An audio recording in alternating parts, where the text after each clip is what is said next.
Hello world, WayofTime here, bringing to you another developer commentary of Blood Magic. In this episode, we're going to be doing a little spotlighting, if you were, on how to summon a demon invasion. For only the measly price of 15 million LP, you too can bring an abomination into your world. Without further ado, let's get started. So, you have a few things that you're going to want to do. One of them is you're going to need to get a you're going to need a Master Ritual Stone. You're going to need Awakened Activation Crystal, bound to you. You're also going to need 15 million LP and a lot of Ritual Stones. Over 100, easily. Yeah. This ritual is big. So what you're going to want to do is go to the Ritual Diviner and make the ritual that is called the Convocation of the Damned. This ritual is a complex structure, and it's not like all the other rituals. This ritual requires certain steps and goals to be reached before you're going to be able to actively make it. For instance, you're going to have to make a lot of ritual stones to make this structure. Minus the sheep, it's kind of not necessary. And you're also going to need a few other things, which we're going to want to go through and itemize once we actually get everything sorted. Now, this ritual is very endgame. It is, in fact, the thing that is going to bring you to the demon invasion system.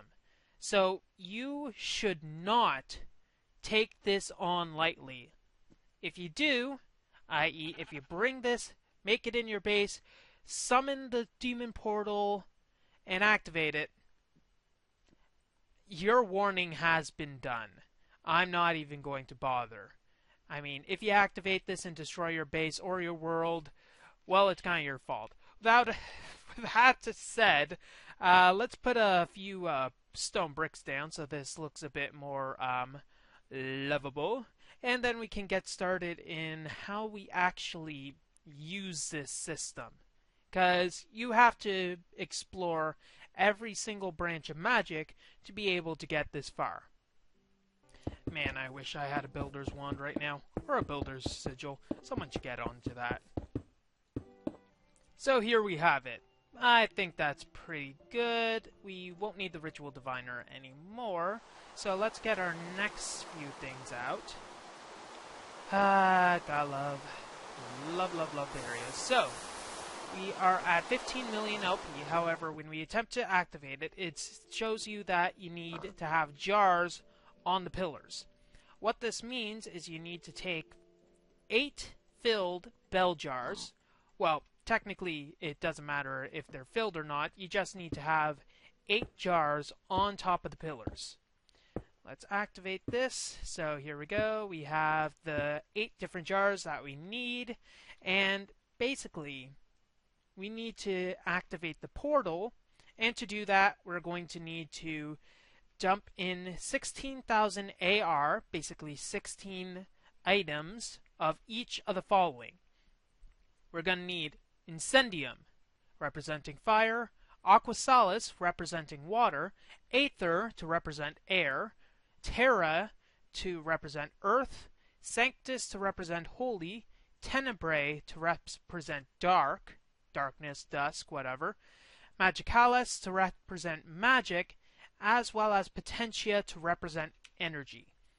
You need to pour all of these into the ritual to be able to actually make it do stuff. You can activate it right now, however, you might as well have all the stuff required to link everything up, well, ready. So let's see, we're going to need our alchemic router, and what I'm going to do is just put these relays on these air stones. They don't need to be here, however, I find them a very good convenience because you can control with a lever whether they actually transmit. And I'm going to send Aether here and Incendium. So now we have Aether and Incendium there. Terrae and Magicalis. Always good. Aquasalis. Sanctus. Terrae. Potentia. Now, all I need to do is now link these 4 to the Master Ritual Stone. So I'll link Terrae and Potentia. Incendium and Aether. Magicalis and Tenebrae. Sanctus and Aquasalis. Okay, so now everything is linked. We have all of the preamble stuff ready, except a blood altar. We're going to need a single blood altar on top of the Master Ritual Stone. It doesn't need to be upgraded. In fact, it can't be an upgraded altar. You should keep it as a tier 1 altar because, well, you're going to lose the altar. You're going to lose pretty much everything about this setup. It's a one-time cost. However, the lightning show is definitely going to be worth it. And for the lightning show, I'm going to put myself out of creative mode. Might be a good idea if I had some bound armor pieces. Just gonna make myself a bit more smexy. So let's see, right click, right click, right click, right click. That should have everything bound to my network. So that is good, and this will give me 90% protection while using it from my LP network, which is going to be infinite. Basically infinite for this case. So for 15 million LP, you are going to need to have a tier 5 altar decked with at least 25 orbs of capacity, filling an Archmage Blood Orb. That is the toll and the infrastructure you are going to need. That's a minimum. When you activate the ritual, you're going to run dry, which is a bit of a problem for some people, but I'll leave that to you. So, let's activate this. Let's go game mode 0. Get our sword out. Not going to be necessary. And let's flood this with reagents. There we go. So right now, let's get our router on our car. And let's decrease the sounds a bit. You can see that currently the Ritual Stone... Let's put it all the way down. The Ritual Stone is receiving a lot of the reagents. Right now it has the Aether, the Aquasalis, as well as the Potentia. Those are currently being filled from the routers, and it's going into the Ritual Stone. I think I might tone down the lightning. Let's see. That looks a bit nicer. Okay, so we got that going. It might be a good idea if I had a Sigil of Elemental Affinity, so let's go game mode 1. Sigil, Elemental Affinity, so I don't burn to death. Where is that? Here we go. And there we go. Just a nicety, so I don't, die too much. You're gonna have a Sigil of Elemental Affinity. There's no way around that. I mean, come on. If you're activating this, you're gonna have a Sigil of Elemental Affinity.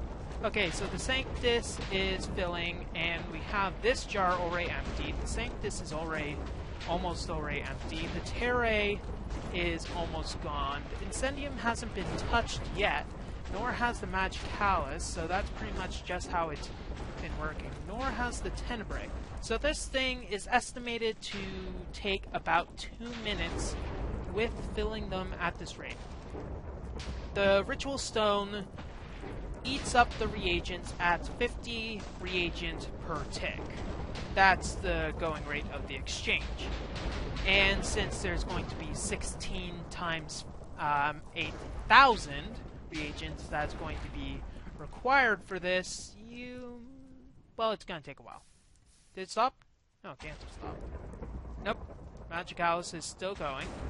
It's going a bit slower because it seems like the Magicalis and the Tenebrae are the last one. I guess that's just how this system managed to end up. But it's going fast enough. It's just going to take a while since the relays each send 20 AR per tick. However, this consumes it at 50, so it's going to be a bit uneven in that regards.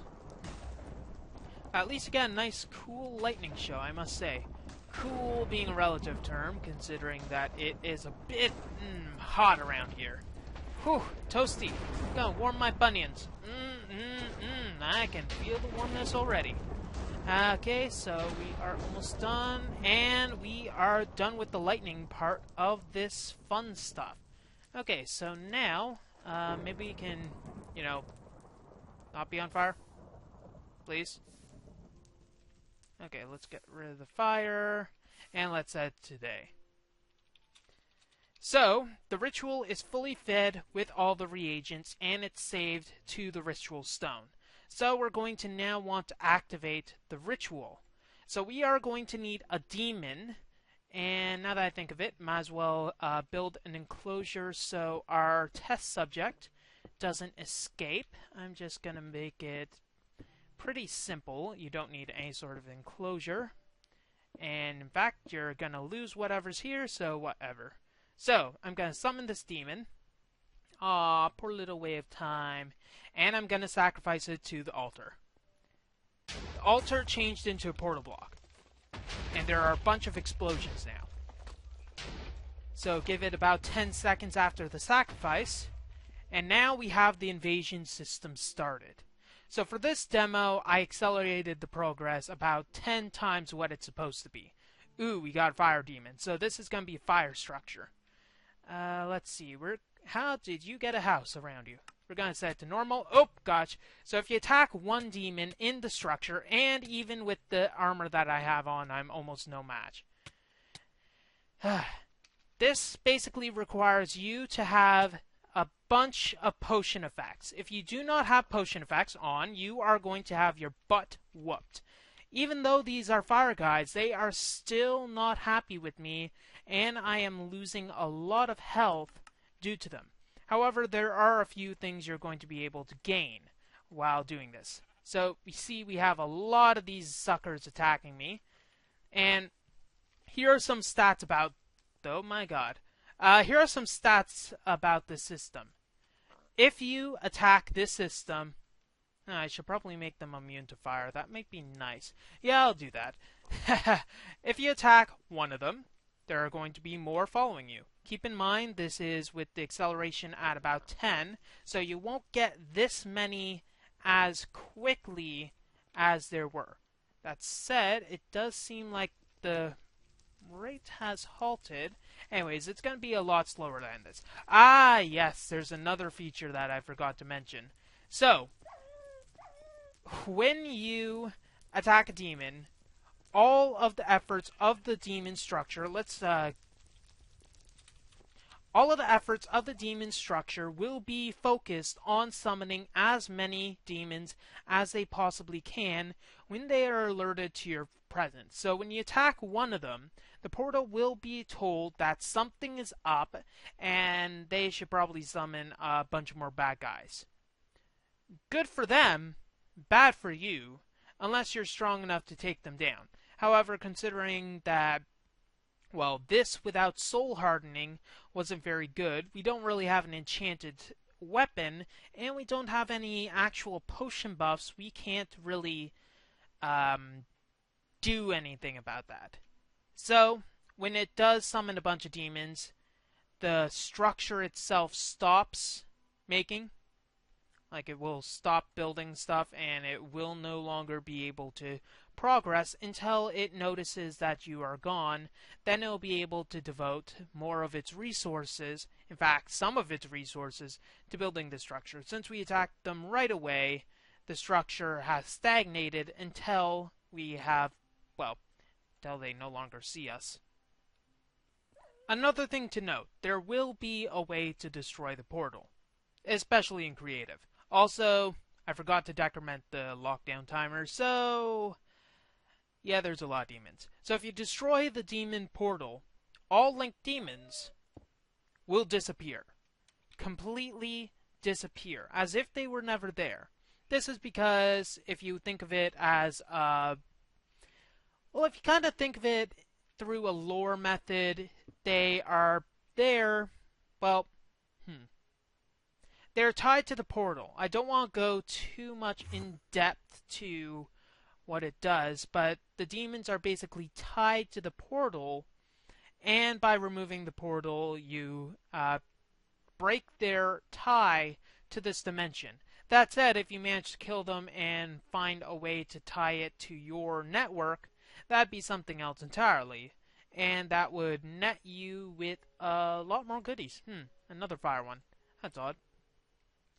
Okay, so as you can see, it slowly branches out. We have roads, we got buildings, and it basically works like how the system in the previous developer commentary worked.